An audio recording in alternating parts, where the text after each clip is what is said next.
শেরপুরের নকলা উপজেলা প্রশাসনের উদ্যোগে বিকেন্দ্রীকৃত পরিবীক্ষণ পরিদর্শন ও মূল্যায়ন অর্থাৎ ডিএমআইই পদ্ধতি বিষয়ক প্রশিক্ষণ অনুষ্ঠিত হয়েছে। মঙ্গলবার ১১ নভেম্বর উপজেলা পরিষদ সভাকক্ষে বাংলাদেশ গ্রাম আদালত সক্রিয়করণ তৃতীয় পর্যায় প্রকল্পের আওতায় এ প্রশিক্ষণ কর্মশালা অনুষ্ঠিত হয়। এই কর্মশালা প্রধান অতিথি হিসেবে উদ্বোধন করেন উপজেলা নির্বাহী কর্মকর্তা মোহাম্মদ জাহাঙ্গীর আলম।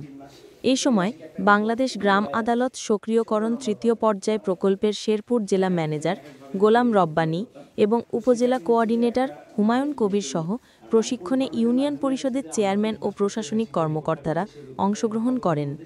প্রকল্পটি বাস্তবায়ন করছে স্থানীয় সরকার বিভাগ, স্থানীয় সরকার, পল্লী উন্নয়ন ও সমবায় মন্ত্রণালয়। গ্রাম আদালতের মাধ্যমে নিষ্পত্তি করা হচ্ছে, কিন্তু ঠিক 21 বছর 19 বছর পার হলেও আইনটা কিন্তু মানুষের যে একেবারে দোরগোড়ায় পৌঁছেছে বা মানুষ যেটা সম্পর্কে খুব বেশি ভালোভাবে জানে তা কিন্তু হয় না। মানুষের জানার অনেক ঘাটতি আছে, প্রচারণার কিছু অভাব আছে। ধরেন কোর্ট থেকে যে মামলাটা গ্রাম আদালতে রেফার করে, মূলত কেন করে?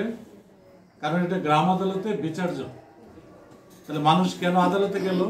কারণ তার জানা ছিল না যে এটা গ্রাম আদালতেই নিষ্পত্তি সম্ভব। বিষয়টা বুঝতে পারছেন তো?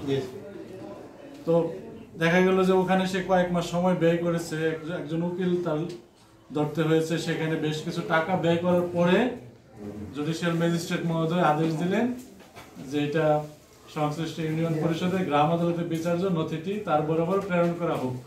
ইতিমধ্যে কিন্তু 1 বছর পার হয়েছে। 1 বছরে কিন্তু তার সময় বলেন, অর্থ বলেন, শ্রম কিন্তু গিয়েছে।